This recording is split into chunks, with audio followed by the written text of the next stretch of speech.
ngeri jasa di mana aranjeun ningali neuleuh kanyataan Gusti Allah mere ka hamba-hamba ka manusia-manusia maya sauna sakumaha kahayangna dibere bari netepan kana maksiat terus tapi dibere curcor maksiat terus tapi terus bae kamahmuran ditambah-tambah ku Gusti Allah eta teh fa inna madzalika istidrajun minhu eta teh istidraj di Gusti Allah baik secara keseluruhan ku urang kasaksian ku ari di negara urang maupun perorangan si eta teh jamabok jajudi tapi pan dibere bae padahal mah jazinah bae istidraj moal kebal deui dalekeun ku ari aya lurah jual beli 2 kali 3 kali terus bae pamajikanna ge leuwih ti 4 5 genep terus bae ya cak jara jateunan naon teu salah teu naon moal kebal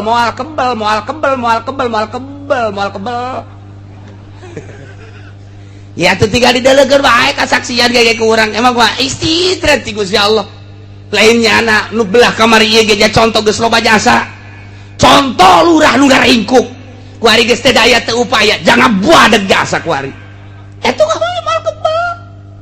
moal kembal lain lurah bae kabeh jeung imam mamumna jeung mamumna moal kembal mun teu gegeran istighfar sia-sia ngade ngamakmum ka dinya di calo-calo moal kebal dalekeun geus rarang sadang calo nu ti heula ge ku ari boga teu boga sapeda kempes-kempes acan jaloba jasa kamari ieu mah mobilna nu mewah nu herang teh anu nyana tuh bangunan anu agreng teh anu nyana ku ari anggeus lamun salah sing ada teh lamun salah aduh mantan camat anu baheulana istimewa jasa kerja di camat tanggung buadeg jasa nu teu bisa ditanya ku rakyatna ku ari geus kolot tang ringkuk bae imah saaya-aya kendaraan teu gablek paeh geus teu bisa teu boga naon ibadah teu jaloba jasa camat teu kudu dicarok teu kudu diomongkeun ku kula teu kudu nya nyaraho mamang ge nyaho malah mah jadulur mah amang pan camatna ge je teu jaloba jasa eta teh istidraj sing hade tah eta keur nyaritakeun batur ku ari sing hade ka diri urang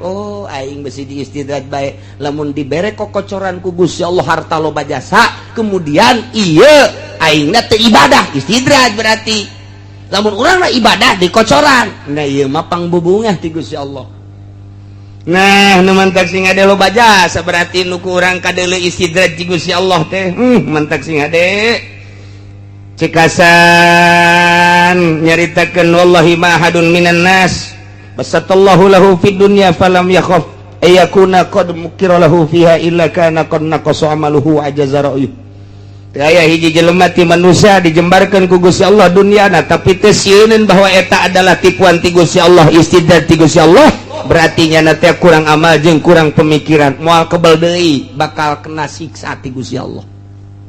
Ya Allah ya Rabbi sing hade jasa sing hade tinggal urang ku ari nu cicing bae kiai ustad sok kadatangan jelema nu kararitu pan kiai mah tuh datang bae paranti kokosed atuh paranti kokosed deuk pilkada datang ka kiai geus jadi atuh jauhan kiai kokosed ngaranna tinggal kotorna bae kiai tengetkeun ku sia kiai lah cenah kiai uci geus atuh aing mah lain kiai ja calo aing mah sing ada urang babarengan ya sing ada negara nu sejen mah kajeun rusaknya asal udah Tangerang bae pancen rusak atuh geus rusak lain kajeun rusak ya sa yeuh pugu Tangerang pangrusakna teh Tangerang ieu lain lalagaan Masya Allah karim ngajabreg ambalaya tah ku ari urang mun kadatangan jelema nu kitu kumaha ja osok kadatanganan hendak inget kak dongeng Kangjeng Nabi Musa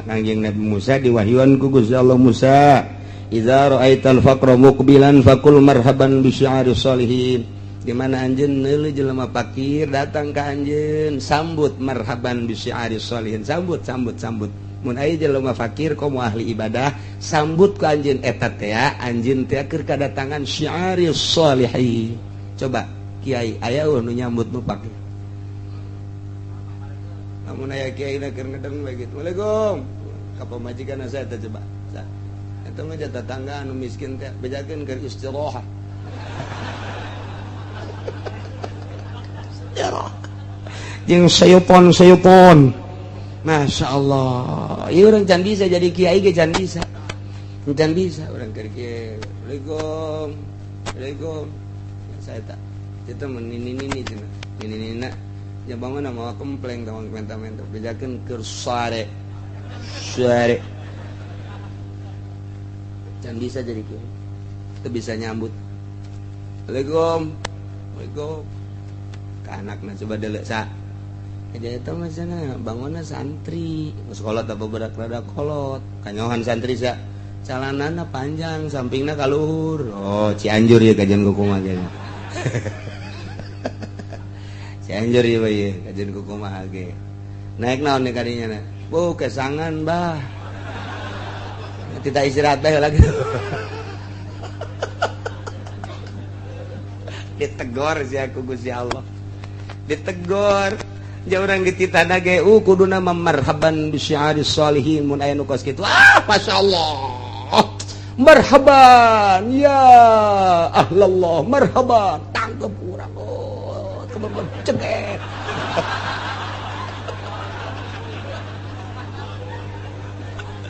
aduh jasa hirup Gusti sebab kiai mah keur didelekeun ku Allah kiai mah sebab dibere ilmu titip aing ilmu ka sia kiai sia menang dapang menang nangkup di pondok pesantren 15 tahun gunakeun ku ari keur didelekeun mantap ulama Inggris jasa ge keur didelekeun sia ka mana hate sia coba ketika datang mantap kiai mah macem-macem nu datang teh ti mimiti nu waras datang ka nu edana ya aya kiai mah datang nu edan maju sakali nu datang rombongan nu edan masyaallah ieu kumaha menyikapina awas keur didelekeun ku Gusti Allah je mangkumaha eta teh utusan Allah nek dikumahakeun ieu tah eta datang timiti nu susah kuduna mah marhaban marhaban sambut duh nu miskin mah datang cari gitu cai nginumna gelek oh kurang kene tambah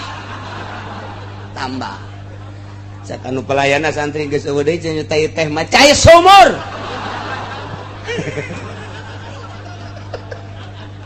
sada mah asal cai bae geus habek teu kudu nu amis-amis nu kitu ieu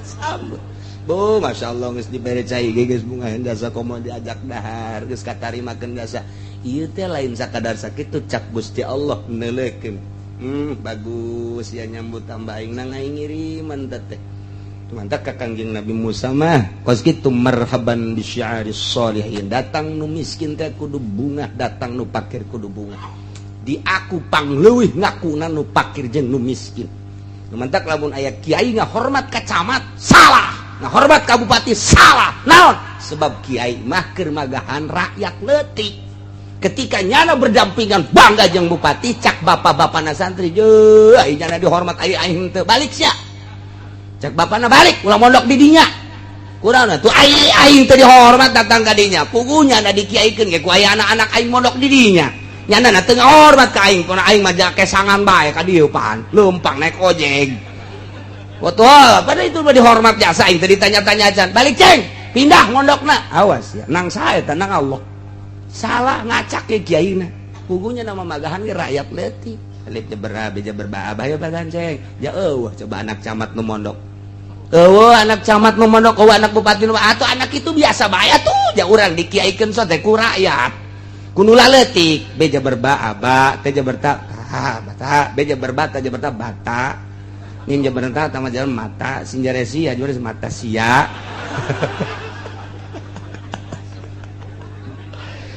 nah kuari Musa wa idza ra'aital ghaniya muqbilan ilaika faqul lambun ujilat uqubatu di mana aya nu datang ka anjeun jelema sugih menghadap ka anjeun sambut ku ucapan zambun ujilat uqubatu dosa anu moal kebal deui bakal kena siksa mun anu sugih kos kitu Kangjeng Nabi Musa merenung ya Allah ya Rabbi apakah seluruh nu sugih kudu kitu ucapkeun nama kitu ngan haju deketan coba nu sugih Musa baik di kalangan pemerintah maupun di kalangan rakyat mun aya nu sugih deketan geus dideketan kumaha ajak coba titah nangtungkeun syiarus sholihin sarua jeung pakir lamun pakir dan janjeurkeun agama ku syiarus sholihin ku pakirna lamun sugih ajak titah nanjeurkeun syiarus sholihin ku sugihna ajak deketan ku maneh geus di deketan dipentet titah meulikeun mobil ulah eta nu salah teh kos kitu aya kunaon tuh ajak coba ngabangun masjid mun daekeun teruskeun babaturanana ajak coba ngabangun pondok pesantren mun daekeun terus babaturanana Musa ajak coba ngabangun syiar agama aing majelis taklim mun daekeun terus mun jana teu daekeun ulah dibaturan tah mah atuh berarti ngan pamer doang hartana tah eta di zaman Kangjeng Nabi Musa dibere wahyu model kos kitu tah eta teh dibejakeun ka Kangjeng Nabi Muhammad tiru ku urang ku ari lamun aya datang bupati sambut ku urang zambun ujilat ukubatu wah Bapak Bupati dosa yang tidak akan lama lagi akan disiksa sial cak bupati teh tenang dulu ini mah bahasa dari Allah ini bahasa dari Allah bukan dari saya hanya menyambung lidah balik aing cak jana keke heula ih terus kudu balik masuk perwitan ih sok mah perawan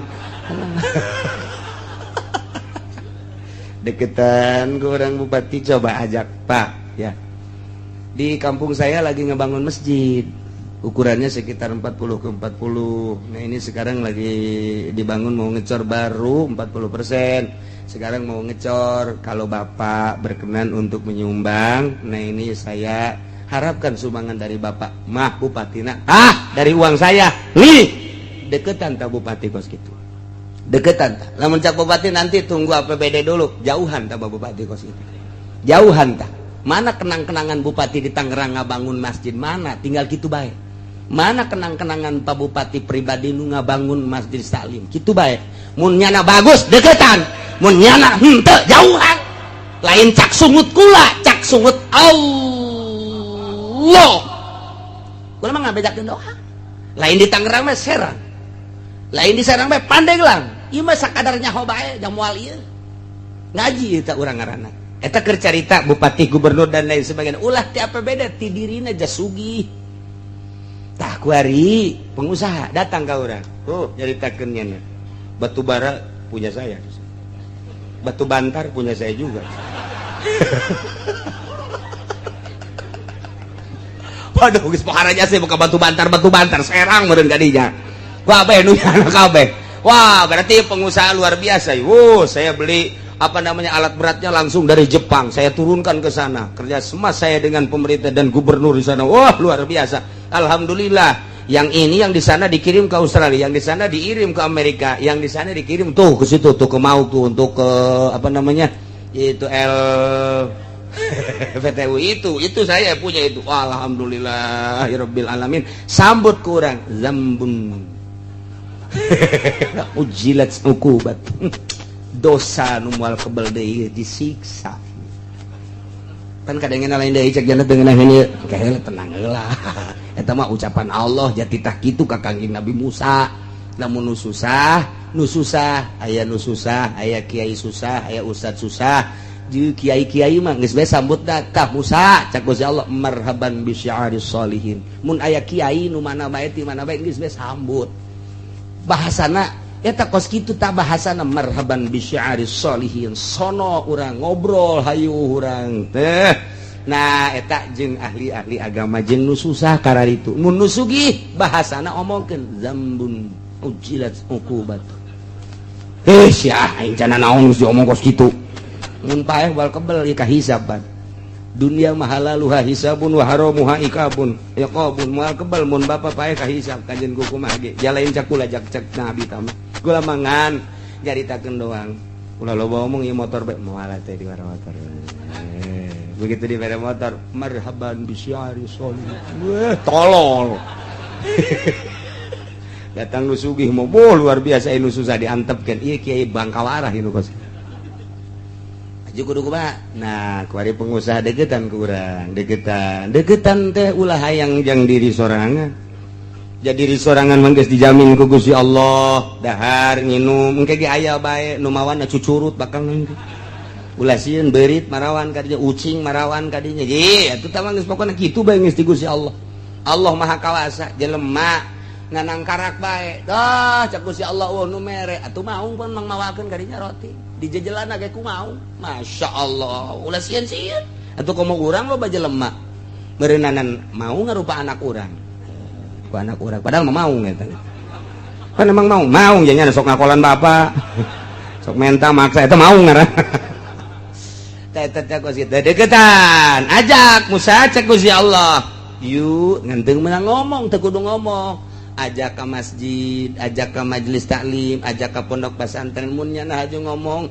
layak ya dibangun siap pula ngabangun deketan tan nusugih sebab eta nusugih ge termasuk kana syiari sholihin tinggal kuari mah bergerak na di syiari sholihin apa henteu nu susah mah bergerak tanggung kasusahanna bae nya mah geus boga tanda syiari sholihin tapi iya ya nusugih ti mimiti pejabat pemborong pengusaha dan lain sebagainya nyana aya eueuh arah kadinya satungtung aya baturan satungtung eueuh cuengkeun bae mah tak naon sih eta kos gitu tetep bisa tak kiai teh lumayanan aya di samsuan eta asal geus kos gitu bae ditegor ku Allah hei sia mah lain titah kitu titah nyukseskeun agama lain haju hayang barang batur tata mah sugi-sugi batur kunaon sia haju hayang engke lamun sia hayang ketika nyana teu meres ya bendu atuh kunaon ngabenduan dia eta menu nyana tah eta kos gitu nasihat ka Kangjeng Nabi Musa alaihis salam masyaallah awas nalika urang engke ku Gusti Allah ditegor terakhir keur bubungahan beunang kabeh bakalna faizahum mub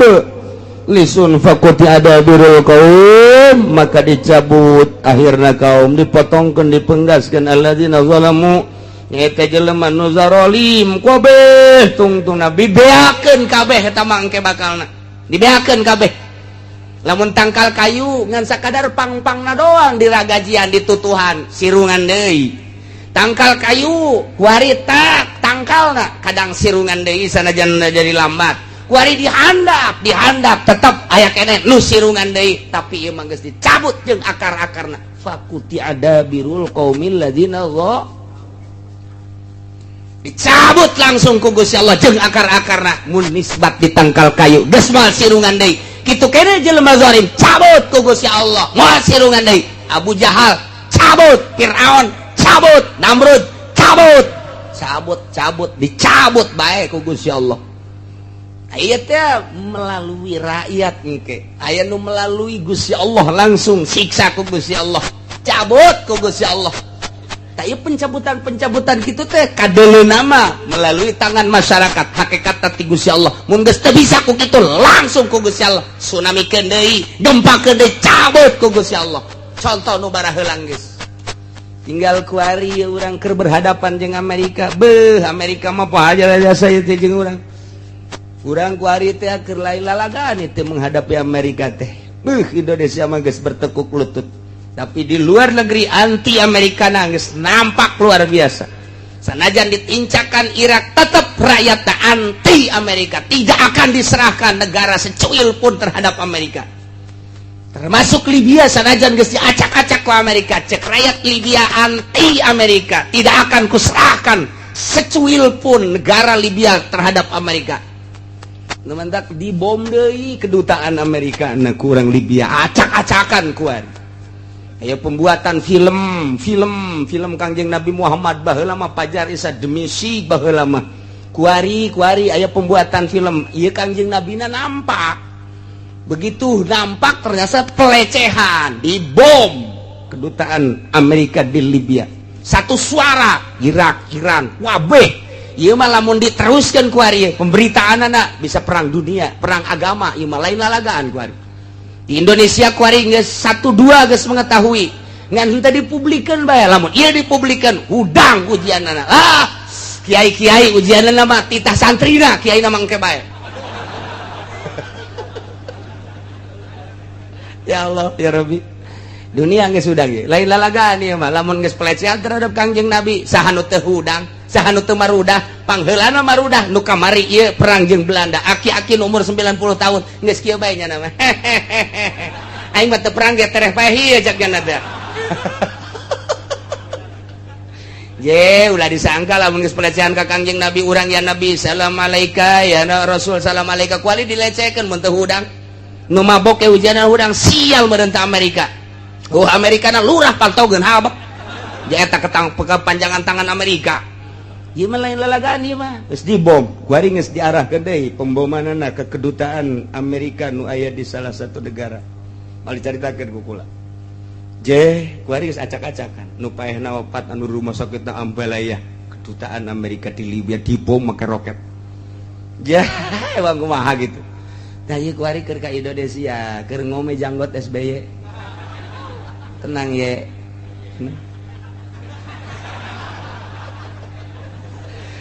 ampun Masya Allah karim ayat nu mantak rahimallahu abdan tadabbar hadhil ayat Allah merewelas asih ka jelema anu mikir jeung ingat-ingat kana ieu ayat lantaran lamun kurang ditadabur dipikir urang bakal mengarah kana tobat loba maca istighfar ka Gusti Allah Subhanahu wa ta'ala mun urang boga anak bejaan sing hadeceng gitu lantaran ieu keur fatahna alaihim abwaaba kulli syai besi ka dituna akhadnahum bagtatan sing hadeceng adapun urusan Allah ngan urang aya geus tobat matuh ngeunaheun bae sing hade kata tangga urang anu judi teh sing hade ja ieu mah geus teu bisa temempan ku sungut kiai geus temempan ku Gusti Allah ieu mah geus tinggal nyiksa we cak Gusti Allah sia ku utusan aing ulama-ulama temempan ku aing na bae geus temempan cak nya mana da lupat ka mana sia ku aing digempakeun deui sia akhadnahum bagtatan naudzubillah min mantak geus bae lah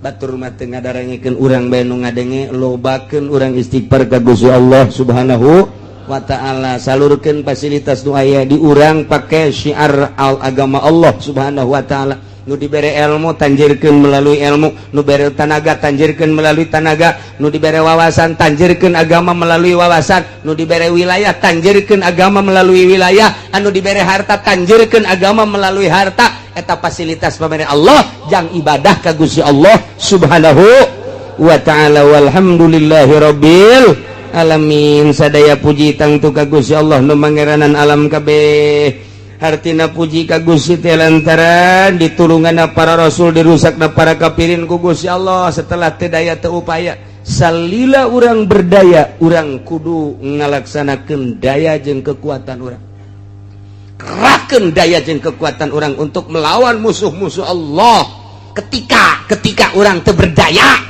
tetapi urang teh geus terjepit jasa doa ka Gusti Allah Allah maha uninga ke Allah anu nurunkeun adab langsung sakaligus kitu bae geus hese-hese kuari di Jakarta atau pemilihan gubernur teh geus mulai kafir coba eta teh kumaha sagoreng-gorengna ai muslim pan rada deres pas bagus-bagus kafir pan musuh walan tardo angkal yahudu walan nasor hatta tatabi'a millatahu ngaran kafir mah musuh bae sajahat-jahatna nu muslim lantaran eta mah maksiat ngaranna ta eta pan geus mulai diduet-duetkeun ku sekarang itu eta kakara hiji encan ka negara ka daerah-daerah nu saja geus jeung calon-calon ge nu bararagus deui ieu mah tinggal fatahna alaihim abwaaba kulli syai kadituna akhadnahum bag naudzubillah min zalik geus teu daya teu upaya engke bakal aya bantuan Allah Subhanahu wa ta'ala deuleu dina alam tara kaifa fa'ala rabbuka bi ashabil fil ashabul fil geus teu daya teu upaya nu ngajagaan Baitullah serahkeun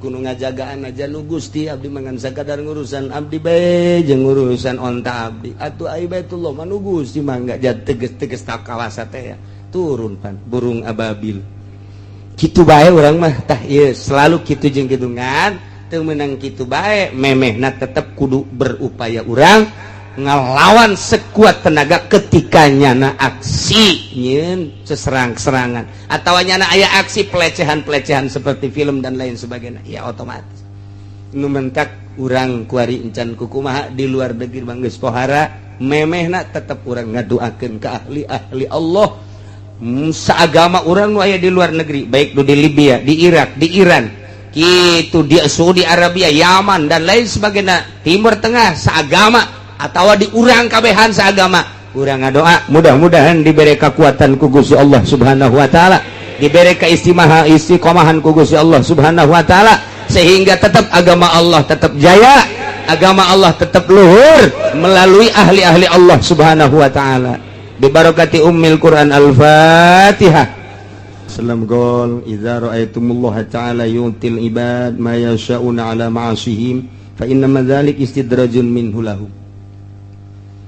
Ngeri gasa di mana aranjeun ningali neuleuh kanyataan Gusti Allah mere ka hamba-hamba ka manusia-manusia maya sauna sakumaha kahayangna dibere bari netepan kana maksiat terus tapi dibere curcor, maksiat terus tapi terus bae kamahmuran ditambah-tambah ku Gusti Allah. Eta teh fa inna madzalika istidrajun minhu, eta teh istidraj ti Gusti Allah, baik secara keseluruhan ku urang kasaksian ku ari di negara urang maupun perorangan. Si eta teh jamabok jajudi tapi pan dibere bae padahal mah jazinah bae. Istidraj moal kebal deui deleukeun ku ari aya lurah jual beli 2 kali 3 kali terus bae, pamajikanna ge leuwih ti 4 5 genep terus bae.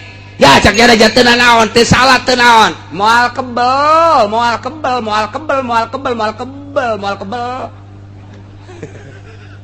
ya tuh tinggal didelekeun wae kasaksian ge ku urang. Emang gua istidrat ti Gusti Allah. Lainnya anak nu belah kamar ieu ge contoh geus loba jasa. Contoh lurah nu ngaringkuk. Ku ari geus teu daya teu upaya, jangan buadeg jasa ku ari. Eta moal kebal. Lain lurah bae kabeh jeung imam mamumna. Jeung mamumna moal kebal mun teu gegeuraan istighfar sia-sia ngade ngamakmum ka dinya. Di calo-calo moal kebal deleukeun geus rarangsadan calo nu ti heula ge ku ari boga teu boga sapeda kempes-kempes acan jalo bajasa. Boh kamari ieu mah mobilna nu mewah nu herang teh anu nyana, tuh bangunan anu agreng teh anu nyana ku ari anggeus lamun salah sing ada tah lamun salah. Aduh mantan camat anu baheulana istimewa jasa kerja di camat tanggung buadeg jasa nu teu bisa ditanya ku rakyatna. Ku ari geus kolot teh ngaringkuk bae imah saaya-aya kendaraan teu gablek paeh geus teu bisa teu boga naon ibadah teu. Jaloba jasa camat teu kudu dicerok teu kudu diomongkeun ku kula teu kudu. Nya nyaraho mamang ge nyaho malah mah. Ya dulur mah amang pan camat mah ge. Jeh teu jaloba jasa eta teh istidraj sing hade. Tah eta keur nyaritakeun batur ku ari sing hade ka diri urang. Oh aing besi di istidraj bae lamun dibere kokocoran ku Gusti Allah harta loba jasa kemudian ieu aingna teu ibadah istidraj berarti. Lamun urang ibadah di kocoran nah ieu mah pangbubungah ti Gusti Allah. Nah nu mantak sing hade loba jasa berarti nu ku urang kadeuleu istidraj ti Gusti Allah teh mantak sing hade. Cekasan nyaritakeun wallahi ma ahadun minan nas basatallahu lahu fid dunya falam yakhaf ayakuna qad mukira lahu fiha illa kana qad naqasa amaluhu ajaza ra'yu. Teu aya hiji jelema ti manusia dijembarkeun ku Gusti Allah dunyana tapi teu sieun bahwa eta adalah tipuan ti Gusti Allah, istidraj ti Gusti Allah, berarti nya teh kurang amal jeung kurang pemikiran, moal kebal deui bakal kena siksa ti Gusti Allah. Ya Allah ya Rabbi sing hade jasa sing hade. Tinggal urang ku ari nu cicing bae Kiai Ustad sok kadatangan jelema nu kararitu pan. Kiai mah tuh datang bae paranti kokosed. Atuh paranti kokosed deuk pilkada datang ka Kiai geus jadi atuh jauhan Kiai kokosed ngaranna tinggal kotorna bae Kiai. Tengetkeun ku sia Kiai. Lah cenah Kiai uci geus atuh aing mah lain Kiai ja calo aing mah. Sing ada urang babarengan ya sing ada ya negara nu sejen mah kajian rusaknya asal udah Tangerang bae. Pan cenah rusak. Atuh geus rusak lain kajian rusak ya sa. Yuh pugu Tangerang pangrusakna. Pangrusakna teh Tangerang ieu lain lalagaan. Masya Allah karim. Ngajabreg ambalaya. Tah ku hari urang. Mun kadatangan jelema nu kitu kumaha ja osok kadatanganan. Hendak inget kak dongeng Kangjeng Nabi Musa. Kangjeng Nabi Musa diwahyuan ku Gusti Allah Musa. Idza ra'aital faqra muqbilan faqul marhaban bi syi'ari sholihin. Di mana anjeun neuleuh jelema fakir datang ka anjeun sambut marhaban bi syi'ari sholihin. Sambut. Mun aya jelema fakir komo ahli ibadah sambut ku anjeun eta teh anjeun teh keur kadatangan syi'ari sholihin. Coba Kiai aya nu nyambut nu fakir. Namun aya kiai na keur ngedeng bae gitu. Waalaikum. Ka pamajikan saya teh coba. Eta mah tetangga anu miskin teh bejakeun keur istirahat.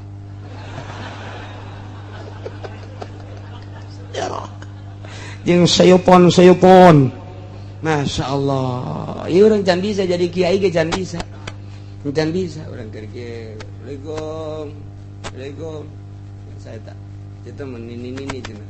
Ini ya bangun mau kempleng tawang menta-menta bejakeun keur suare. Jangan bisa jadi kiai. Kita bisa nyambut. Assalamualaikum. Ke anakna coba deuleu sa. Aja eta mah cenah bangunna santri. Geus kolot apa berat rada kolot. Kanyohan santri sa. Calanana panjang, sampingna kaluhur. Oh, Cianjur ya kajian kukumaha ge. Cianjur ya bae kajian kukumaha ge. Naik naon nih kadinya na? Bu, kesangan, Bah. Kita istirahat bae lagi. Ditegor sih aku Gusti Allah. Ditegor. Jauh orang dititana ge kuduna marhaban bi syi'aris sholihin mun aya nu kos kitu. Masyaallah. Marhaban ya ahlallah, marhaban. Tanggep urang teman-teman ceget.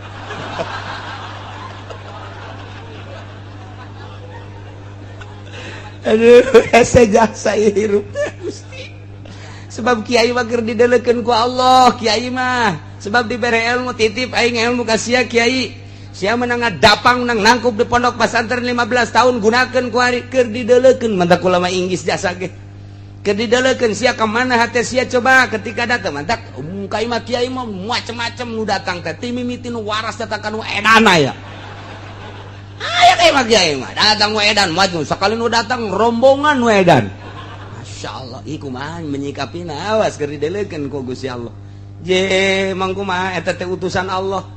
Nek dikumahakeun ieu tah eta datang ti mimiti nu susah kuduna mah marhaban sambut. Duh, nu miskin mah datang cari gitu. Cai nginumna gelek. Oh, kurang kene tambah. Sakanu pelayana santri geus eueuh deui nyutai teh mah cai sumur.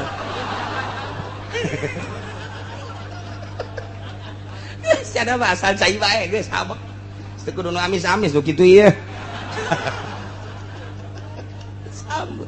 Bu, masyaallah geus dibere cai ge geus bunga jasa komo diajak dahar, geus katarimakeun jasa. Ieu teh lain sakadar sakitu cak Gusti Allah neuleukeun. Bagus ya nyambut tambah aing nang aing ngiriman teh. Mantap ka Kangjeng Nabi Musa mah kos kitu marhaban bi syi'aris sholihin. Datang nu miskin teh kudu bunga, datang nu pakir kudu bunga. Di aku pangleuwih ngakuna nu pakir jeung nu miskin. Mantap lamun aya kiai ngahormat ka camat salah, ngahormat ka bupati salah. Naon? Sebab kiai mah keur magahan rakyat leutik. Ketika nyana berdampingan bangga jeung bupati cak bapak-bapana santri je ai nyana dihormat ai aing teu balik sia. Cak bapana balik ulah mondok di dinya. Kunaon atuh ai aing teu dihormat datang ka dinya. Pugunya na dikiaikeun ge ku aya anak-anak aing mondok di dinya. Nyana teu ngahormat ka aing, kuna aing mah kesangan bae ka dieu pan, leumpang naik ojek. Betul, pada itu mah dihormat jasa aing teh ditanya-tanya acan. Balik ceng, pindah mondokna. Awas ya, nang sae teh nang Allah. Salah ngacak ke kiaina. Pugunya nama magahan ge rakyat leutik. Lip beja berbah ya bagan ceng. Ya eueuh coba anak camat nu mondok. Eueuh anak camat nu mondok, eueuh anak bupati nu atuh anak itu biasa bae atuh. Ja urang dikiaikeun so teh ku rakyat. Kunula leutik beja berba aba teh jaberta bata beja berba teh jaberta bata nim jaberta tama jalan mata sinjaresi ajuris mata sia.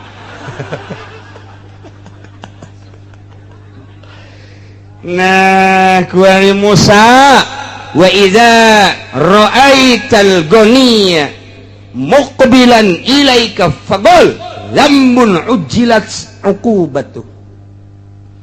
Di mana aya nu datang ka anjeun jelema sugih menghadap ka anjeun sambut ku ucapan zambun ujilat uqubatu. Dosa anu moal kebal deui bakal kena siksa. Mun aya nu sugih kos kitu. Kanjeng Nabi Musa merenung, ya Allah ya Rabbi, apakah seluruh nu sugih kudu kitu? Ucapkeun nama kitu ngan haju deketan coba nu sugih Musa. Baik di kalangan pemerintah maupun di kalangan rakyat mun aya nu sugih deketan. Geus di deketan kumaha? Ajak coba titah nangtungkeun syiarus sholihin sarua jeung pakir. Lamun pakir dan janjeurkeun agama ku syiarus sholihin ku pakirna.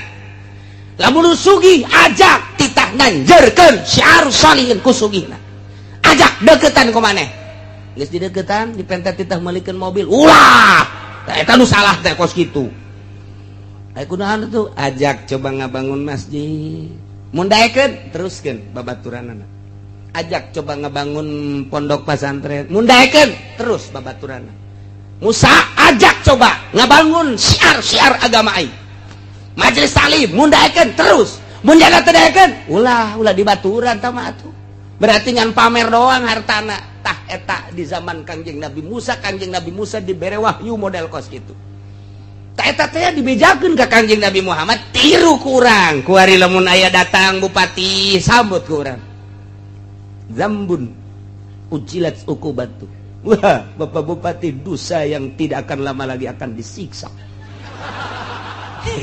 sial cak bupati teh tenang dulu ini mah bahasa dari Allah ini bahasa dari Allah bukan dari saya hanya menyambung lidah balik aing cak jana keke heula ih terus kudu balik masuk perwitan ih sok mah perawan deketan ke orang bupati coba ajak Pak ya di kampung saya lagi ngebangun masjid ukurannya sekitar 40 ke 40 nah ini sekarang lagi dibangun mau ngecor baru 40% sekarang mau ngecor kalau Bapak berkenan untuk menyumbang nah ini saya harapkan sumbangan dari Bapak mah Bupatina dari uang saya nih deketan tak Bupati kos gitu deketan tak lamun cak Bupati nanti tunggu APBD dulu jauhan tak Bupati kos gitu jauhan tak mana kenang-kenangan Bupati di Tangerang ngabangun masjid mana tinggal gitu baik mana kenang-kenangan Pak Bupati pribadi nu ngabangun masjid taklim kitu bae mun nyana bagus deketan mun nyana henteu jauhan lain cak sungut kula cak sungut Allah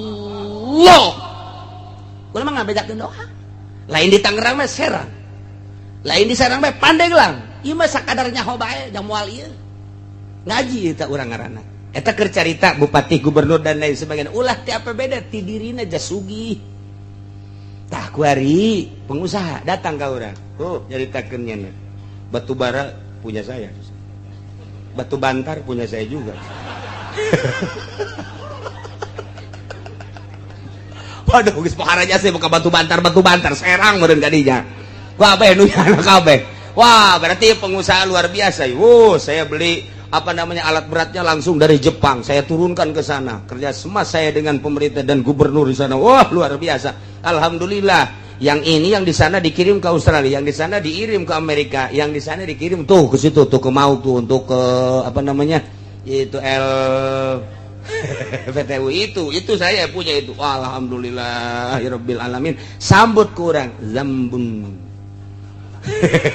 ujilat ukubat dosa nu moal kebel deui disiksa kan kadangnya lain deui cek jana teu ngeunah ieu kae tenang heula eta mah ucapan Allah jati tah kitu ka Kangjeng Nabi Musa lamun nu susah aya nu susah aya kiai susah aya ustad susah jeung kiai-kiai mah geus bae sambut da ka Musa cak Gusti Allah marhaban bi syi'aris sholihin mun aya kiai nu mana bae ti mana bae geus bae sambut bahasana eta kos kitu tak bahasana marhaban bi syi'aris sholihin sono urang ngobrol hayu urang teh nah eta jeung ahli-ahli agama jeung nu susah kararitu mun nu sugih bahasana omongkeun zambun ujilat uqubat sia aing cenah naon geus diomong kos kitu mun paeh bal kebel ieu kahisaban dunia mahalaluha hisabun wa haramuha ikabun yaqabun moal kebal mun bapa paeh kahisab kanjeun kumaha ge jalain cak kula jak nabi tamah kula mangan nyaritakeun doang kula loba omong ieu motor bae moal teh di motor begitu di motor marhaban bi syi'ari sholihin tolol datang nu sugih mah luar biasa nu susah diantepkeun ieu kiai bangkawarah ieu kos aja kudu kumaha nah kuari pengusaha deketan ku urang deketan teh ulah hayang jang diri sorangan jadi diri sorangan mah geus dijamin ku Gusti Allah dahar nginum engke ge aya bae nu mawan cucurut bakal nangge ulah sieun beurit marawan kadinya ucing marawan kadinya ye atuh tah mah geus pokona kitu bae geus ti Gusti Allah Allah Maha Kawasa jelema nganang karak bae dah cek Gusti Allah nu mere atuh mau pun mang mawakeun kadinya roti dijejelan ge ku mau Masya Allah ulah sieun-sieun atuh komo urang loba jelema beureunanan mau ngarupa anak urang ku anak urang padahal mah mau eta kan emang mau janya sok ngakolan bapak sok menta maksa eta mau ngaran teh Gusti deketan ajak Musa cek Gusti Allah yuk ngenteng menang ngomong teu kudu ngomong ajak ke masjid, ajak ke majelis taklim, ajak ke pondok pesantren mun nya haju ngomong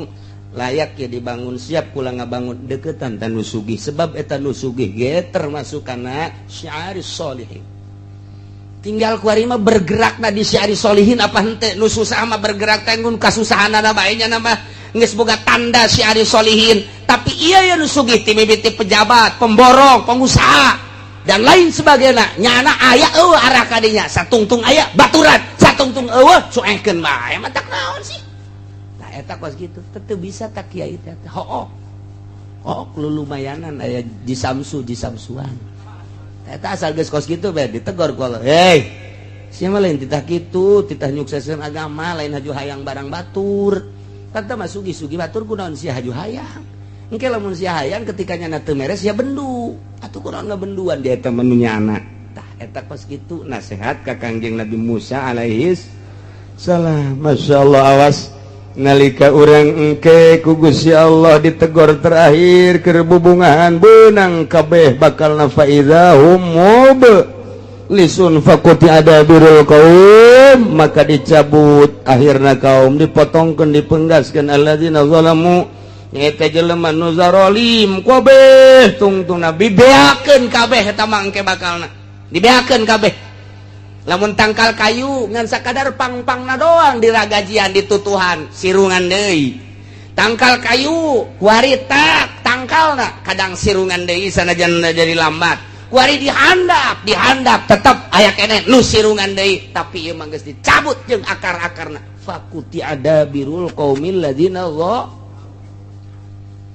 dicabut langsung ku Gusti Allah jeung akar-akarna mun nisbat ditangkal kayu geus moal sirungan deui kitu keneh jelema zalim cabut ku Gusti Allah moal sirungan deui Abu Jahal cabut Firaun cabut Namrud cabut dicabut bae ku Gusti Allah aya teh melalui rakyat engke aya nu melalui Gusti Allah langsung siksa ku Gusti Allah cabut ku Gusti Allah tak ieu pencabutan kitu teh kadeleuna mah melalui tangan masyarakat hakikat ti Gusti Allah mun geus teu bisa ku kitu langsung ku Gusti Allah tsunamikeun deui gempakeun deui cabut ku Gusti Allah contoh nu bara heulang geus tinggal kuari urang keur berhadapan jeung Amerika Amerika mah poha jasa ieu teh jeung urang kuari teh keur lain lalagaan teh menghadapi Amerika teh Indonesia mah geus bertekuk lutut tapi di luar negeri anti Amerika nangis nampak luar biasa sanajan ditincakan Irak tetap rakyatnya anti Amerika tidak akan diserahkan negara secuil pun terhadap Amerika termasuk Libya sanajan geus diacak-acak ku Amerika cek rakyat Libya anti Amerika tidak akan kuserahkan secuil pun negara Libya terhadap Amerika nemendak dibom deui kedutaan Amerika na kurang Libya acak-acakan kuari aya pembuatan film Kangjeng Nabi Muhammad baheula mah Fajar Isa Demisi baheula mah kuari aya pembuatan film ieu Kangjeng Nabina nampak begitu nampak ternyata pelecehan dibom kedutaan Amerika di Libya satu suara Irak Iran wabeh ieu mah lamun diteruskeun kuari pemberitaanana bisa perang dunia perang agama ieu mah lain lalagaan kuari di Indonesia kuari geus 1-2 geus mengetahui ngan henteu dipublikeun bae lamun ieu dipublikeun hudang ujianana kiai-kiai ujianana mah titah santrina kiaina mangke bae ya Allah ya Rabbi dunia geus hudang ge lain lalagaan ieu mah lamun geus pelecehan terhadap Kangjeng Nabi saha nu teu hudang saha nu teu marudah pangheulana marudah nu kamari ieu perang jeung Belanda aki-aki umur 90 tahun geus kieu bae nya nama aing mah teu perang ge tereh bae ieu jak ganada ye ulah disangka lamun geus pelecehan ka Kangjeng Nabi urang ya Nabi salam alaika ya Rasul salam alaika kuali dilecekeun mun teu hudang nu mabok ke hujanan urang sial merentah Amerika. Amerikana lurah paltogeun habak. Jaeta kepanjangan tangan Amerika. Ieu mah lain lalagaan ieu mah. Geus dibom, kuari geus diarahkeun deui pembomanana ke kedutaan Amerika nu aya di salah satu negara. Mal dicaritakeun ku kula.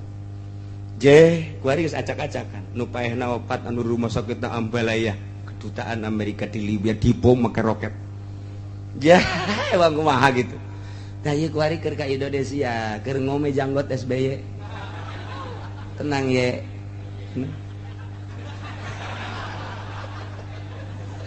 Aduh ampun ini Masya Allah karim. Ayat yang numantak rahimallahu abdan tadabbar hadhil ayat. Allah merewelas asih ka jelema anu mikir jeung inget-inget kana ieu ayat. Lantaran lamun kurang ditadabur dipikir urang bakal mengarah kana tobat loba maca istighfar ka Gusti Allah Subhanahu wa ta'ala. Mun urang boga anak bejaan sing hadeceng gitu lantaran ieu keur fatahna alaihim abwaaba kulli syai' besi ka dituna akhadnahum bagtatan sing hadeceng. Adapun urusan Allah ngan urang aya geus tobat matuh ngeunaheun bae.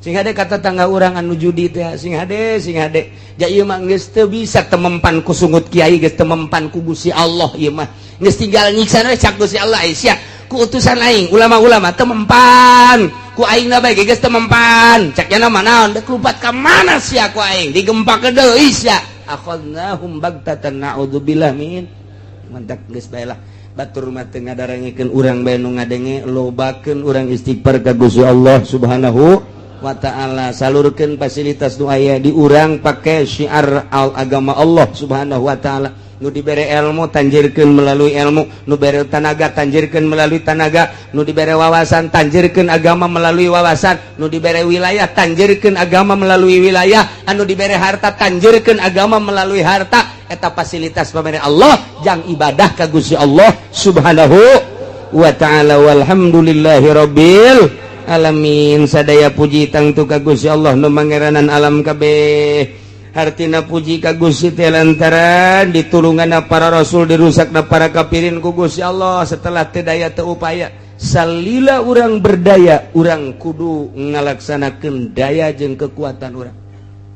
Kerahkeun daya jeung kekuatan urang untuk melawan musuh-musuh Allah. Ketika urang teu berdaya tetapi urang teh geus terjepit jasa doa ka Gusti Allah. Allah Maha Uninga ke Allah anu nurunkeun adab langsung sakaligus. Kitu bae geus hese-hese. Kuari di Jakarta atuh pemilihan gubernur teh geus mulai kafir. Coba eta teh kumaha? Sagoreng-gorengna ai muslim pan rada deres, pasabagus-bagus kafir pan musuh walan tardo angkal yahudu walan nasor hatta tattabi'a millatahum. Ngaran kafir mah musuh bae. Sajahat-jahatna nu muslim lantaran eta mah maksiat ngaranna. Ta eta pan geus mulai diduet-duetkeun ku sekarang itu. Eta kakara hiji encan ka negara ka daerah-daerah nu seje. Geus jeung calon-calon lagi nu bararagus deui. Ieu mah tinggal fatahna alaihim abwaaba kulli syai' kadituna akhadnahum bag naudzubillah min zalik geus teu daya teu upaya engke bakal aya bantuan Allah Subhanahu wa ta'ala. Deuleu dina alam tara kaifa fa'ala rabbuka bi ashabil fil ashabul fil geus teu daya teu upaya nu ngajagaan Baitullah serahkeun kudu ngajagaan aja nu Gusti abdi mangan sakadar ngurusan abdi bae jeung ngurusan onta abdi atuh ai Baitullah mah nu Gusti mangga teges-teges tak kawasa teh ya turun pan burung ababil kitu bae urang mah tah ieu selalu kitu jeung kitu ngan teu meunang kitu bae memehna tetep kudu berupaya urang ngalawan sekuat tenaga ketika nyana aksi nyeun seserang-serangan atawa nyana aya aksi pelecehan-pelecehan seperti film dan lain sebagainya ya otomatis nu mentak urang kuari encan kukumaha di luar negeri manggeus pohara memehna tetep urang ngadoakeun ka ahli-ahli Allah saagama urang nu aya di luar negeri baik nu di Libya di Irak di Iran gitu di Saudi Arabia, Yaman dan lain sebagainya, Timur Tengah seagama atau di urang kabehan seagama. Urang ngadoa mudah-mudahan diberi kekuatan ku Gusti Allah. Urang teh pan aya dua malaikat disebutna malaikat hafadzah. Dikatuhu aya dikenca aya ke asal magrib asar. nu ieu naik ke turun jang nu peuting disip sarua malaikat ge disip aya sip 2 nya ge sarua. Oh malaikat peting malaikat berang-berang ya taqabuna silih ganti nu berang-berang nu peting-peting ta eta teh malaikat hafazoh ngaranna atawa sok disebut kiramul katibin malaikat pencatat tak eta malaikat pencatat teh moal pisah-pisah jeung urang kecuali 3 hiji ketika urang junub malaikat hafazoh atau kiramul katibin ngajauhan urang sebab kaambeuna angru awak urang mun urang junub mantak urang lamun hayang dibarengan sanajan urang kitu junub wudu urang gak masalah tuduh abeh malaikat tetap aya di urang. Nomor kedua ketika goit ketika urang ngising malaikat embungeun cek aing membungkan tempat bau-bau kos gitu cek malaikat lain parantina tuh aing mah embung nya nungguan di tukang di luar ke lamun urang geus beres ngising nak karak. Nomor katilu ketika urang jima jeung pamajikan ketika orang jima jeung pamajikan nyana mundur sebab nyana membungeun kos kitu embung aing mah kos kitu mah urusan sia teh kos kitu mah beres ta eta malaikat bungeun. Nah disalian eta terus bae jeung urang naon bae dicatet ta ieu mentak istahyu cek Kangjeng Nabi sing isin maraneh kabeh ka malaikat nu aya di gigireun maneh geus urang jaga lantaran nyana selalu nyatet ka urang sing isin ulah sok sataranjang sebab nyana embungeun ngabarengan urang sataranjang lamun aya jelema make carana pokek sakieu eta malaikat ngajauhan embungeun bung jakeun aing meneuleuh-neuleuh kos kitu tah teu hayang montak ulah rapi tuh kan ya wala taksibu kullu nafsin illa 'alaiha. Jadi jelema anu ngalaksanakeun dosa kembali na kanyana keneh. Nyana musyrik yang nyana kafir yang nyana munafik yang nyana maksiat yang nyana. Wala taziru wizra ukhra wala taziru waziratun wizra ukhra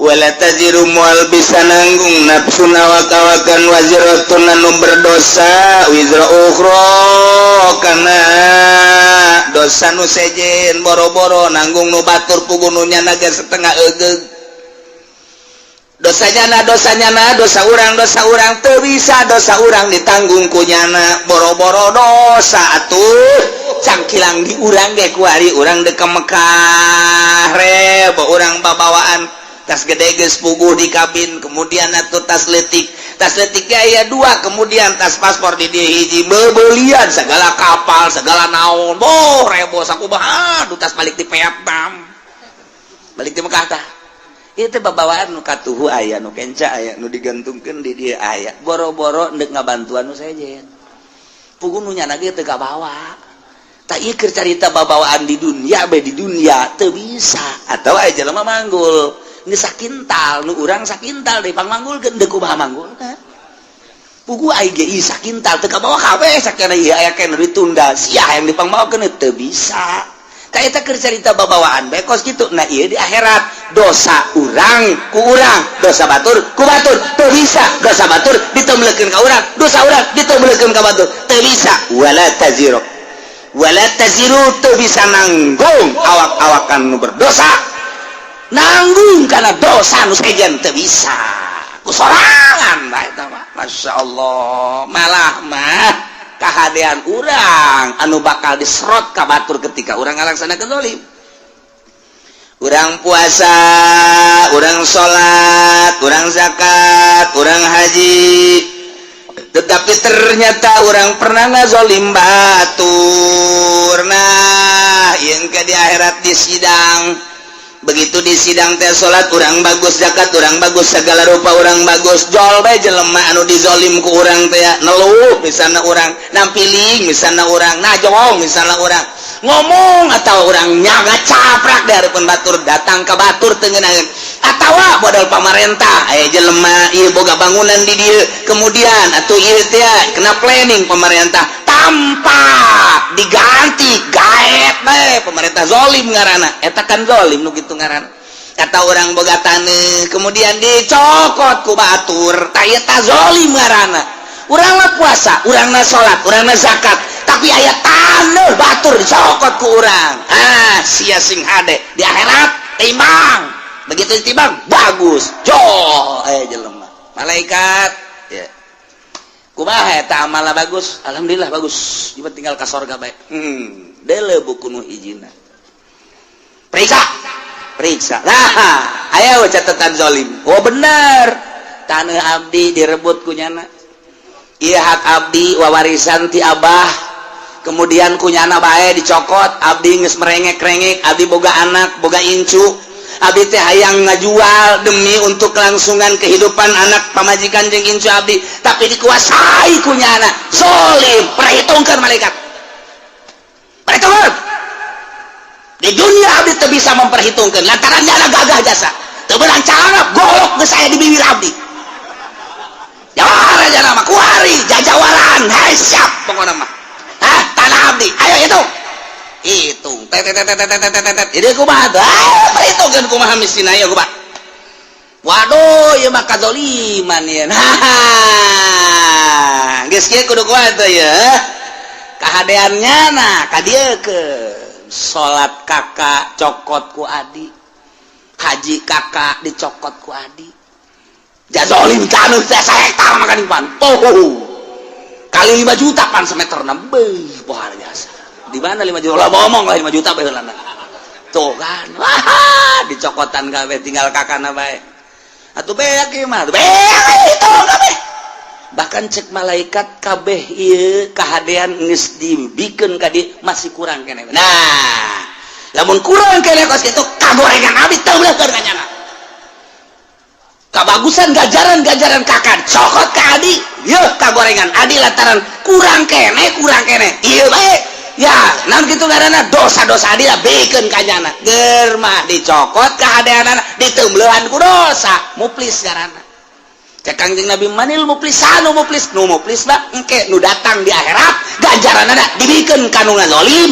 dah naon kitu era dosa nu zalim dibikeun ka nyana yes tinggal nyana nu ka neraka tinggal ieu bae ngeunaheun si adina ai surat dadah kakak sorga tinggal kakana bae ngeuleujeng ka neraka tah eta mun carita jeung kakak carita jeung tatangga carita jeung dulu mantap ngeunaheun urang mah lamun kos kitu aya nu dicokot ku batur asal bisa mawana bae di akhirat sia ku aing geus beres urang tetep nu urang boga motor jalaina ngeridit ieu mah aing meuli asli jasa cokot ku batur tinggal urang mah hak bae laporan ka polisi engkena bakalna waduh leungit embe kudu bayar ku sapi mah bakalna polisi di Indonesia mah kos kitu leungit embe urang bayar ku sapi malah geus aing ngomong ka kiai bae geus ka kiai ge atuh sapira kiai lah nyaho manjur nyaho teu doana geus beres geus bae itu ngenenangkeun pikiran bae geus dah geus sama kuang ge bae di akhirat nah engke di akhirat timbang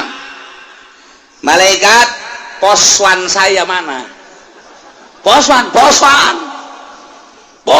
saya hilang jam 3 tidak ada emang jam 3 jam 2 mah main bola keneh kula neuleuh si emang nonton main bola jam 3 beureun pamalingana milu jeung kula main bola eta cak jeung kumaha ge milu nonton ya poswan hendak lompat ka mana ayat catatanana di mana berdasarkan laporan malaikat kiramul katibin malaikat hafadzah nu malingna ieu ayat catatanana malam anu tanggal sekian tah ieu tah laporanana moh eta kan nyelesaikeun hiji ge angel lantaran nu dipaling dipaling motorna nu dipaling mobilna anu dipaling taneuna anu dianiaya pada eta hiji bae ge angel jasa urang narangtung mata poe ngan sadeupa sakieu masyaallah neuk teu kebal kumaha lila jasa urang geus kakejut mah ngegerahan maksudna deuk ka neraka lah pokona nu penting ieu gegerahan ya puguh ka neraka leuwih panas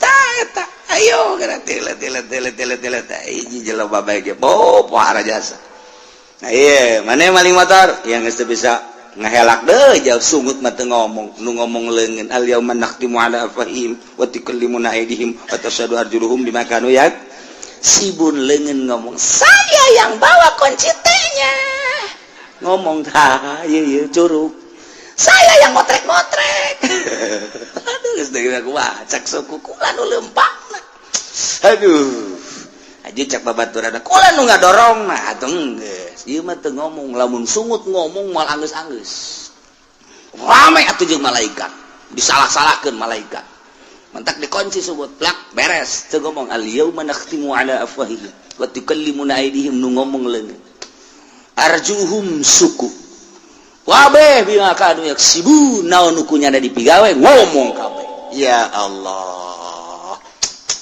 Nah iyalah wala taziru wazratu wizra ukhra summa ila rabbikum marji'ukum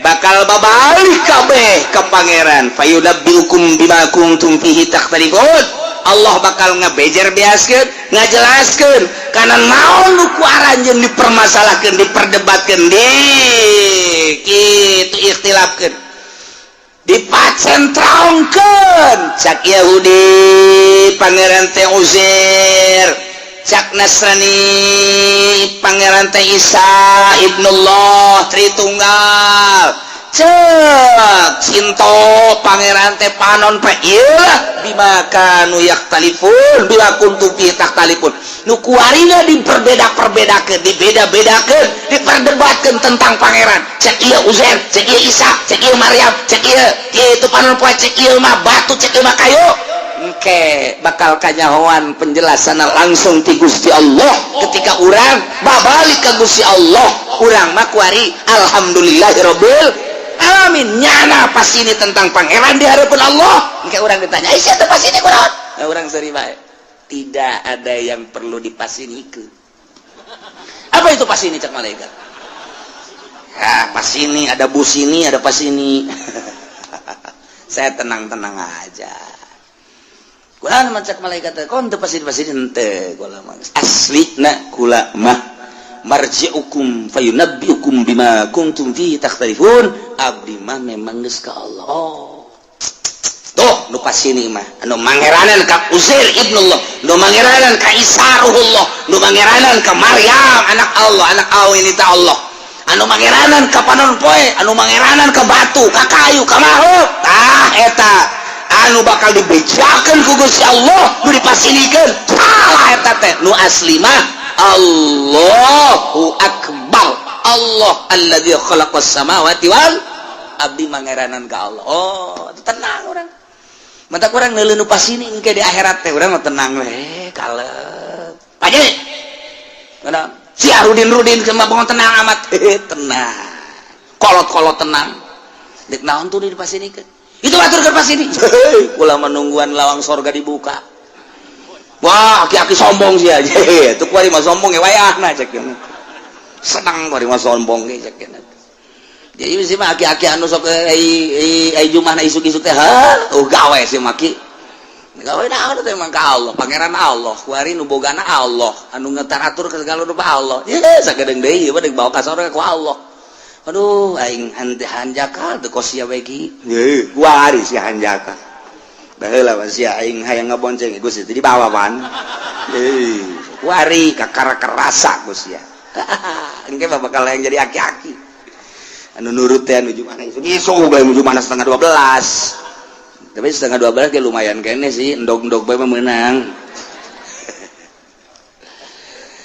wa huwa alladzi ja'alakum khalaifal ardi wa rafa'a ba'dakum fawqa ba'din darajat wa huwa aitadimma wa huwa rabbu kulli syai Allah teh anu mangeranan kana seluruh perkara tambah deui wa huwa Allah teh anu allazi ja'alakum ngajadikeun karanjeun kabeh khalaifal ardi khalifah-khalifah di muka bumi pemimpin-pemimpin di muka bumi raja-raja di muka bumi nang Allah kade urang mangan sakadar ngalaksanakeun doang kuari urang moal kebel deui bakal ngalaksanakeun pemilihan khalifah khalifah tenang Allah geus aya catatanana ti Gusti Allah. Mentek bahasa nage ka Kangjeng Nabi Daud, ya Daud inna ja'alnakum khalifah. Hei Daud, kaulah ngajadikeun ka anjeun teh sebagai khalifah, pemimpin dunia, pemimpin negara. Jadi ya sarua, alladzi ja'alakum khalaifal ard. Allah teh nu ngajadikeun khalifah-khalifah nu mantak tergantung kumaha Allah bae. Negara nek dikacrutkeun, nek dicilakakeun, Allah mimpin ka eta negara nyadiakeun pemimpinna anu zalim. Allah dek gabereskeun eta negara, statistikna misalna penataanana dan lain sebagainya, Allah mempersiapkan jelema anu jujur bagus, anu pas jadi pemimpin. Jadi geus dipersiapkeun ku Allah, ulah tinggal ngalaksanakeun bae. Seperti orang pemilihan Banten, kiai kurang kumaha haram milih pemimpin awewe teh haram, malah didobat pan ku kiai-kiai keneh adu argumentasi. Eta teh maksudna emang Allah dek ngajadikeun pemimpin Banten sebagai konde anu zalim. Kos itu pan, kos kitu teh kajenting di halangan ku bae moal bisa dalil, tinggal dalil unggal pengajian kiai nyaritakeun haram milih awewe endahan kiai ngajakan ka awewe. Deh, atuh geus kitu we eta. Allah teh dek ngajadikeun Banten teh Banten redup. Banten redup ngaranna teh. Lain Banten bersinar. Banten redup. Kok kuari mah lain redup deui gua ledeg. Jadi mah kuari mah Banten gludug geus lah, geus redup deui geus. Wah beh, kuari mah ngararingkuk. Tuh, tinggal ki pudel ieu empot-empotana. Aing kapanggil tamual, tenang pun, moal pun, kalem ae. Aduh, masyaallah, lainnya na bae, loba. Tuh kan, yes eta. Asal ku Allah dek dijadikeun pemimpin kos kitu, cak Kangjeng Nabi ke kos kitu. Di mana Allah hendak menghendaki satu negara bagus, Allah bakal munculkan pemimpin nu bagus. Ketika Allah menghendaki negara itu kacrut, Allah bakal nyadiakeun pemimpinan nu kacrut. Jeung dikahayu-hayukeun ge teu bisa bae, dihayu-hayukeun ge titah ngabagusan teu bisa bae. Geus ka dieu bae belokna. Eta teh nang Allah lain menang urang, siganang urang milih rakyat, ngajenengkeun rakyat, jadilah manehna siganang rakyat, hakikatna menang Allah. Dina itu surat itu dicaritakeun inna ja'alnakum khalaif. Nah, ieu ge sarua khalifah, ieu ge sarua wa rafa'na kitu ngaranna wa huwal ladzi ja'alakum khalaifal ard. Allah teh ngajadikeun karanjeun kabeh kana pamimpin-pamimpin bumi di mana bae ge kudu aya pamimpin aja ngurus negara. Negara urang teh ieu teh geus sabaraha persen dibawaan bae ku Amerika ka ditu, urang mah ngan sakadar hampasna doang. Urang mun nyaritakeun kos kitu begitu beluna ka Amerika, tolol amat goblok amat atuh ta Amerika. Lantaran kakayaan bumi pertiwu urang teh kunaon kunyana dibawaan bae, ketika ku urang diarahkeun ulah nuturkeun Amerika tuh yuk urang ka dieu yeuh kanu lurus tuan teh Amerika tetep bae. Ketika pemilihanana hese bae, berarti Allah endek ngajadikeun negara urang ambruk. Tinggal pilih bae, dek diambrukeun dek dihenteukeun terserah, suara rakyat suara Tuhan. Iyalah bahasa ahli filsafat. Artinya Allah menghendaki melalui suara rakyat, terserah rakyat dek milih ka mana, dek dibenerkeun negara deung teu. Berbagai argumentasi jeung hujah, adu argumentasi. Tapi awas sing hade, dek ka mana arahna? Dek ka mana arahna sing hade? Nah ieu negara urang. Ieu teh perlu pemimpin. Allah bakal ngajadikeun diserahkeun ka urang pemilihanana walaupun hakikatna memenang Allah. Wa huwallazi ja'alakum khalaifal ard. Allah nu ngajadikeun khalifah. Apakah Prabowo nu bakal jadi, apakah ieu teh Jokowi nu bakal jadi, apakah memang jurig salian ti eta nu bakal jadi? Teu jawaban urang teh dua nu keur adu kekuatan nama saha nu nyaho ke aya jurig muncul, oh bae aya calingan. Teu jaho urang. Urang lamun anu pro Prabowo ngaistimewakeun Prabowo, dalilna loba. Urang anu milih Jokowi, pro Jokowi, dalilna loba. Hese kos kitu mah lantaran ngarasa boga kepentingan Cina kabeh ka Jokowi, lantaran nyana mah kepentinganana hana semet beuteung doang. Nyana teu memiliki negara Indonesia, aing mah penting mah hirup beuteung aing jembluk beres. Jemluk bahasa Cina teh jemluk.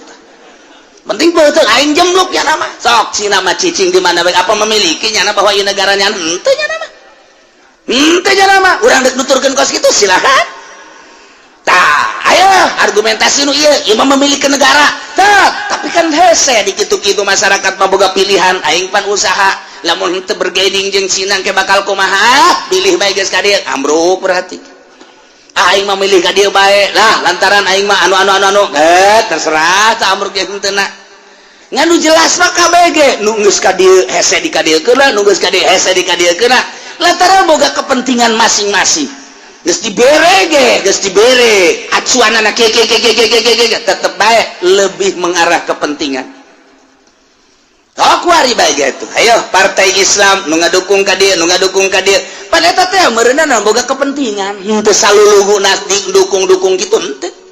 NU ngadukung ka dieu aya kepentingan kajeun kumaha ge.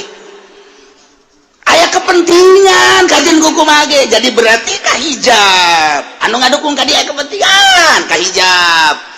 Tai kepentingan ieu lah anu ku urang deuk dibersihan teh dina ilmu thariqah mah mun deuk ibadah carita mun deuk ibadah satungtung aya kepentingan di luar Allah cilaka eta teh nu hese ge nu mentak ditanya Tuan Syabdul Qadir Tuan anu istimewa si kumaha ibadah istirahatkeun abdi pugu geus istirahat awak mah gampang tondo istirahat mata sare coli geus terlalu loba ngadengekeun kitu suara-suara istirahatkeun ku urang bisa sare bisa ka gunung bisa ka leuweung awak lantaran terus-terusan bae urang bekerja capek istirahatkeun ku urang mungkin istirahat di puncak di Indonesia mah di Bali misalnya ka Singapura misal istirahat gampang tambah kos kitu mah cek Imam cek Tuan Syabdul Qadir haha istirahat kos kitu mah tama istirahat nihil.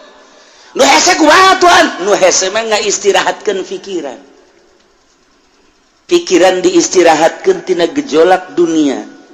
Nu tadina dunia bergejolak dina pikiran urang, tina sepeda hayang motor, tina motor hayang mobil ge hayang sababaraha macam istirahatkeun geura kos kitu teh buka tunda di dieu. Indah ge. Urang tatadina yang boga jabatan ti dieu hayang ka dieu mun karyawan teh mah karuan biasa yang personal hayang jadi kitu wakil direktur jadi direktur istirahatkeun geula simpen di dieu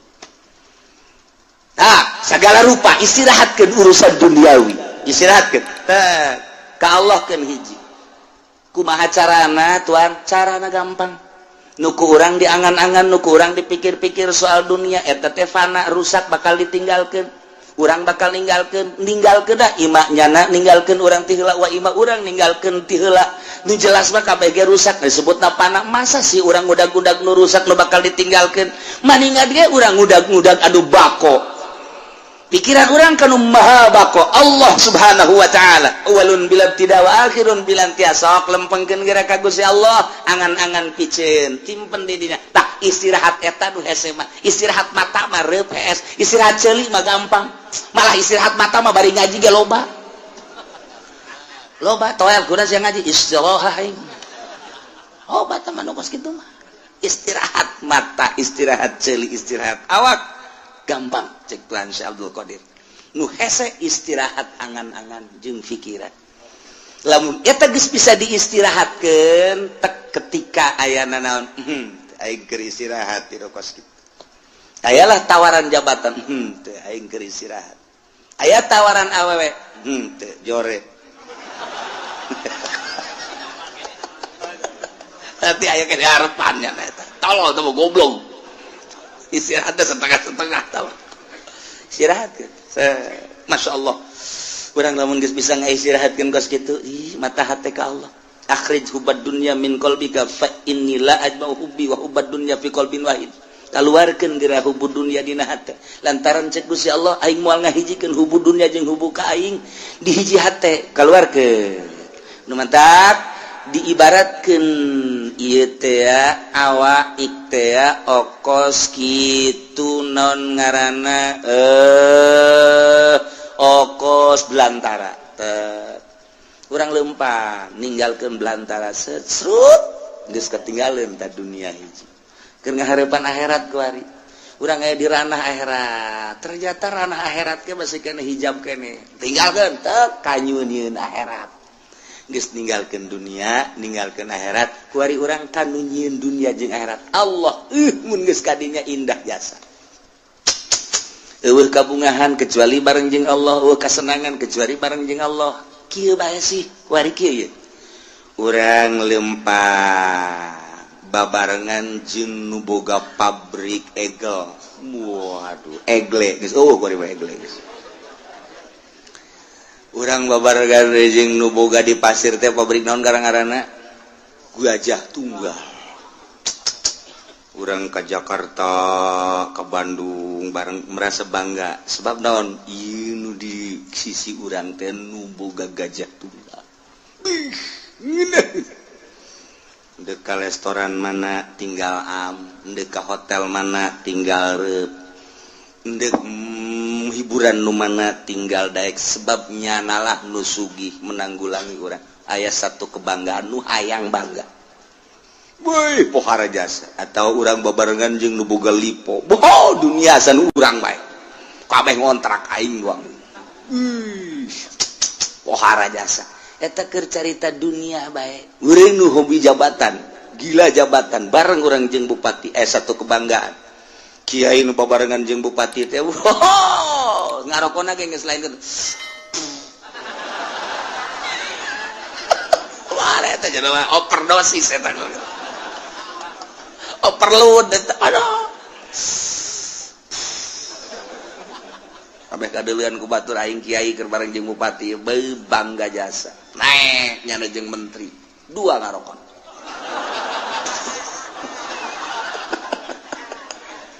pohara jasa komo jeung presiden mah nyana lamun naik mobil jeung presiden SBY misalna hulu nonghol dek katabrak henteu pokona mah geus kitu bae eta mah satu kebanggaan atuh cak polisi ge we ieu geus make nguing-nguing ieu make patwal geus kudu kitu teu ya patwal aing mah kana kadeuleun tolol teh pancen we eta da satu kebanggaan turun teh jeung presiden eta dunia teh mah urang mah kuari bangga jeung nu nyieun langit bumi katutna jeung Allah masyaallah karim anu sugih papadana anu gagah papadana beunghar papadana anu sagala-galana tandingna kok teu bangga sih jeung Allah masyaallah mentak hanya wali-wali Allah lah anu seuri sorangan sebab ngarasa indah duaan jeung Allah senyum sorangan bunga jeung Allah batur mah boga mobil riweuh rusak kudu ka bengkel bensinan tetap sekinus Lexus tinggal Lexus baby band tinggal baby band mogok bae kajen kukuman tapi urang mah jeung Allah ketika babarengan jeung Allah geus teu kudu naik mobil Lexus baby band kanon gitu ngaran mobil-mobil mewah teu kudu hayang ka mana sih cak Allah teh abdi mah hayang ka Mekah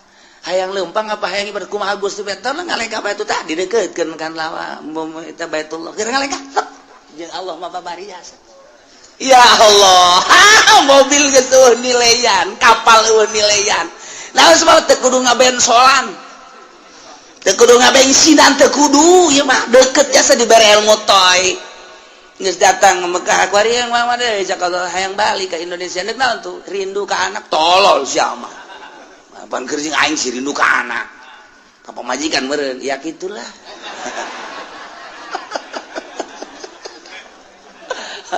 dek jalan mana tuh cek Allah teh seakan-akan gitu dek jalan luhur cara manuk dek jalan handap sapakala cara Syekh Mansur atawa dek jalan biasa bae darat nyangakeun we kumaha Gusti bae ajar darat batu perem deukeutkeun mobil teh leka tek datang perlu mobil geus teu kapal teu perlu jeung Allah bae lamun geus urang deket jeung Allah teh eta lelengkahan dek ka mana bae ge masyaallah karim tah mah gilir ge geus kudu make mobil gilir kana kolot kana ngora aduh mantep jasa geus cak nu kolot isi juri tah lain bagian di aing aya di aing ya keneh teh cak nu ngora kitu keneh ieu mah juri beureung gajen kukumaha ge janjana mah kadang aya kadang eueuh wah maka jangan kukumaha ge aya mbah jambrongan ieu mah cenah mah Ayo deket jeung Allah mah geuna jas. Masyaallah karim.